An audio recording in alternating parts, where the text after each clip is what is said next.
ঐতিহাসিক বদর যুদ্ধ শুধু একটি লড়াই নয়, এটি ঈমান, আত্মত্যাগ ও আল্লাহর সাহায্যের অনন্য দৃষ্টান্ত। মাত্র ৩১৩ জন সাহসী মুসলমান ১,০০০ সৈন্যের বিশাল কাফেলার বিরুদ্ধে রুখে দাঁড়িয়ে দেখিয়েছিলেন যে ঈমানের শক্তি প্রকৃত বিজয়ের মূল চাবিকাঠি। ফুলবাড়িয়া প্রতিনিধি মোহাম্মদ শফিকুল ইসলামের প্রতিবেদনে থাকছে বিস্তারিত।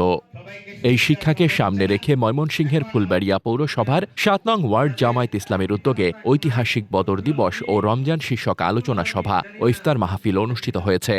গত ১৭ রমজান আল হেরা একাডেমি উচ্চ বিদ্যালয়ের হলরুমে এ আয়োজন করা হয়।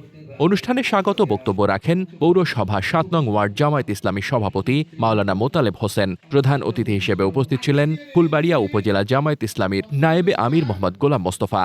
আরও উপস্থিত ছিলেন শুরা ও কর্মপরিষদ সদস্য মোহাম্মদ আব্দুল মজিদ, বিশেষ অতিথি ইসলামী ব্যাংক ফুলবাড়িয়া শাখার ব্যবস্থাপক মোহাম্মদ আব্দুল ওয়াকিল, ফুলবাড়িয়া সরকারি পাইলট উচ্চ বিদ্যালয় সহকারী প্রধান শিক্ষক মাওলানা মোহাম্মদ লুৎফর রহমান, পৌর জামায়াত ইসলামী সভাপতি মোফাক্খারুল ইসলাম শিবলি ও অন্যান্য নেতৃবৃন্দ। অনুষ্ঠানের সার্বিক তত্ত্বাবধানে ছিলেন পৌর জামায়াত ইসলামী সাধারণ সম্পাদক মনোয়ার হোসেন।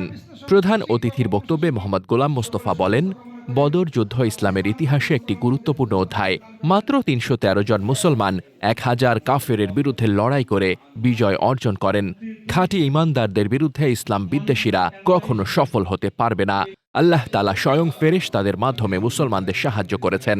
আমাদেরকে তাকওয়া অবলম্বন করতে হবে, কারণ তাকওয়া ছাড়া পরকালে জান্নাত লাভ সম্ভব নয়।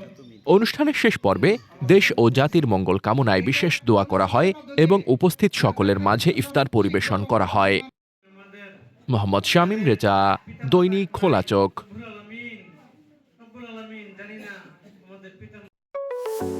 আপনার স্বপ্নের যাত্রা হোক ফ্লাই ইনফিনিটির সাথে।